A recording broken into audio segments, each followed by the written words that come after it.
Sande Charles, tuli muteekateeka za byenjigiriza era abayizi abali okumpi mitolo 432 mu 810 batudde ebibuuzo byabwe omwaka oguwedde aba P7. Twagala okutegeera nti ebyenjigiriza eyo bitambula bitya nga tulinziridde abazadde okubakola kye bakola mu nteekateeka ez'enjawulo. Webale ne Kasimayiro awo. Ya kalinge munyenye. Kale mwebale kuweereza eggwanga banange abali mu studio akamwenyu mwenye bwe kati bwe kali Faruku bulijjo ngamba musimwenya simwenya naye kati natandise kuba embeera bwetyo enamayingo yo bwakede bulungi twagala kwebaza abalabi baffe aba Salt TV nga bwe tusuubira ebibuuzo bukuba nga bifulumizibwa ssaawa yonna olunaku lwa leero ebya P7 abaana abatuula ebibuuzo bali mu kwesunga n'abazadde okuba nti beeteekateeka okutwala abaana baabwe mu sinya esooka mu mwezi nga amasomero nga gagulwawo. Namayingo nayo abaana batuula P7 wabula si bonna nti batuula, mulimu n'abamiisinga ebibuuzo bino olw'ensonga ez'enjawulo. Waliwo abakosebwa mu COVID nga bazaala balala abazadde balemererwa okubasasulira essente z'ebibuuzo nga bwe mbeera bwetyo, naye wano wendi ninawoko abamu kubo abagamba nti bandibadde bo nga bafuna nabo bajaguliza wamu ne bannaabwe ng'ebibuuzo byabwe bikomyewo bya P7. Ngenda kuba neeyungako ku baana ababuwala abatatuula mu kibiina ekyomusanvu ebibuuzo byakyo ebyakamaliso k'omwaka 2022 naye ne basalawo okubalaba nti tebasobola kutuuliramu awo bwereere kubanga okulera engalo nakyo kizibu nnyo. Osobola obulamu bwo okuba nti buba nga buli miserable. So n'olwekyo ne batandika nti waakiri basobola okweyungako ku kantu konna akusobola okubasobola okubeera nako mu bwongo basobole okufuna ku 10 ekisobola okubabeesaawo mu bulamu bwabwe ng'abawala. Ngenda kuba neeyunga ku bawala ababiri basatu wano batubuulireko awo naye ate bo nyabo sikamuka amanya go gwani naye ndaba ng'oli bize wano lwaki tewatuula ebibuuzo bya P7?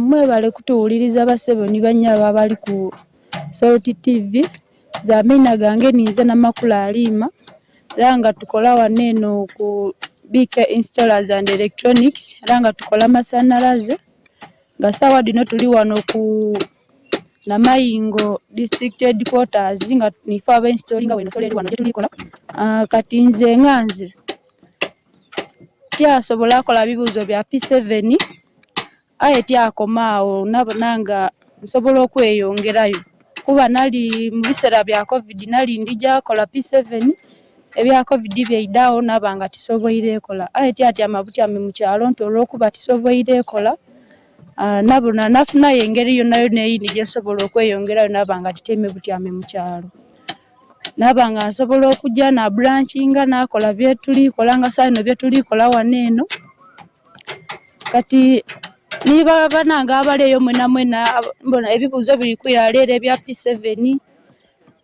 abasobola okweyongera musobola okweyongerayo aye nabo banga timusoboire tikitegeeza nti mutyame butyameyo mu kyalo olw'okuba timusoboire be musobola okunoonya solution eyindi oba niba nanga abaleyo nga timwasobola gikola nga nze timubabubeeyo kutyama naddala abawala obe bube mu kyalo mubeeyo musiiraane be sobola okweyongerayo mwanoonya ekintu kyonna kyonna kye musobola okola nga bakyamu mutwe nga kisobola okubayambako mu biseera kati iwe tuwatyama ebibuuzo bya P7 wano tebakusaba qualification tebakusaba papula nti n'okuleeta olupapula lw'obuyigiriza olyokoota oyingire wano kuba neida bandeeta neeyogera ku bulungi ebingema kunaaba inonola nti kuba nali ndija kola P7 aye tyasobola agikola naaba inonola byonna byonna nga webyali bankoba ati lwaki nakoba lw'embeera eyaliwo tunatyama emyaka 2 nabona nga okwirayo ku isomero tijakola kitijaasobola ng'ebiseera bimbiseeko aye neida waneeno naasaba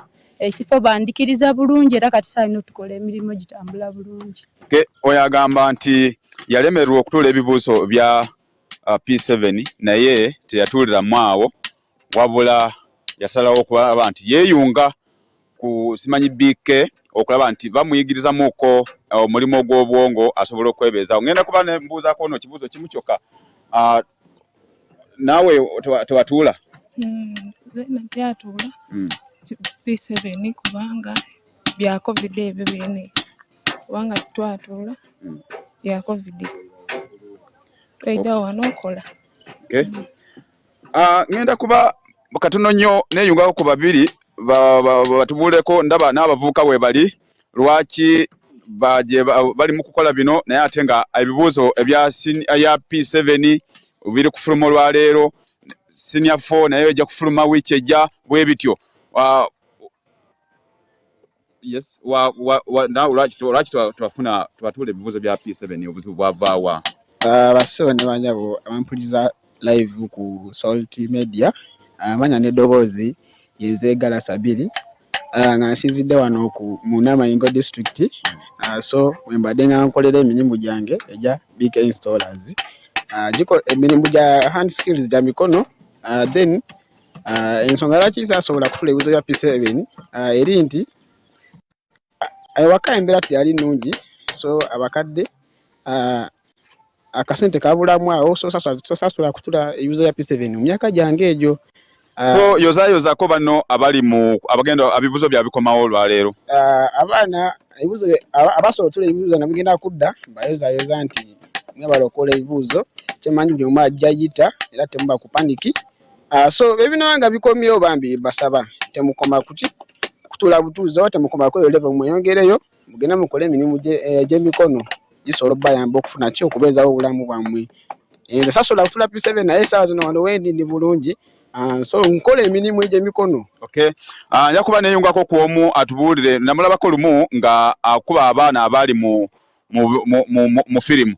Mukulu abaana abalala abawala n'abalenzi abamu tebatuula ebibuuzo byabwe bya P7. Gwe olowooza bana abatatuula abo balala osobola okubawa amagezi ki kubanga tulaba nti bwe bali awo mu byalo ewaabwe babonaabona obulamu bwabwe bubeera miserable. Mbalamusizaako mwenna abalabi ba Salt TV. Amannya gange bampita Sharif Makoha ng'ogyeko emirimu gy'obukulembeze okuba kansala abavubuka nakuguka mu bintu by'amasanze era gy'emirimu gye nkola. Abaana bonna ku level yonna basobola okubeera ab'omugaso era eggwanga lyasobola okutegeka okuyita mu UNEB mu UBUTEB ebyo ebitongole ebitegeka ebibuuzo ne bateekawo bode gye bayita DIT, Directorate of Industrial Training, nti omwana kati nga bano boolaba abataamalako ku P7 bwe bajja wano tuba traininga bayisawo akaseera ne tubaregisteringa mu DIT ne basobola okuba nga babuuzibwa bagenda ne bakola ebibuuzo era ne bafuna olupapula olwo lwe bayita DIT. Olupapula olwo lulaga nti ono omuntu akuguse mu skill oba tamanyi luzungu oba tamanyi ki skill ey'ekintu aba agimanyi ate nga eyo bode national bode ya Uganda nga eggwanga esobola okubeera nga eyambako abaana bano. N'oyo amaze P7 olwaleero asobola okugenda akola junior certificate mu institutes gye ziri Nalwire, Nile Vocational Institute, Al Mustafa, Kyadondo Institute, bonna abaana mbayina wano abava ku institutes ez'endala abajja wano nga bazze mu internship. Oli mukulembeze Namayingo ebadde ekola bubi naddala mu by'okusoma olowooza obuzibu buvaawa? Obuzibu obusooka tubaddemu n'obulagajjavu mu bazadde kyekisooka. Kyobola kululi wandabanga nkangavula abaana abawala n'abalenzi abatawanoza myaka 18 nga bali mu bibanda bya firimu. Ne tukati tuli mugezaako ng'abakulembeze okujjukiza abazadde omugaso gwabwe kiki kye balina okukola eri abaana baabwe okutwala obuvunaanyizibwa bwabwe otegere nti omwana wo yasomye okyengenge ku bitabo bye ogendeko ne ku ssomero. Ekirala kyali nti twali nga abasomesa tulina batono naye kati nga district Namayingo tugezezzaako okubeera nga turecruiting abasomesa era kati wenjogera at least amasomero gaffe gonna gali equipped n'ebintu ng'ebyo. Ekirala kyali abaana baali nga ku masomero tebalya kati abaana basoma naye nga bayala. Naye kati nakyo eyo campaign tugezezzaako ne government nayo yagezaako okuvaayo n'ekubiriza abazadde okubeera nga at least basasula ssente z'okulya ez'abaana nababeera nga basobola okuba nga basoma nga si bayala. Okay. So ebintu ng'ebyo balivirako abaana namayingo kubanga tebakola bulungi naye nga wetugenda awo embeera zigenda nga zitereera. Kale ku lw'obudde abo be abaana abamiisinga ebibuuso eby'ekibiina ekyomusanvu naye abaana abaatuula yogayoga ku lw'obudde kambadise omuzindaalo mu studio eri banange balala baweereze.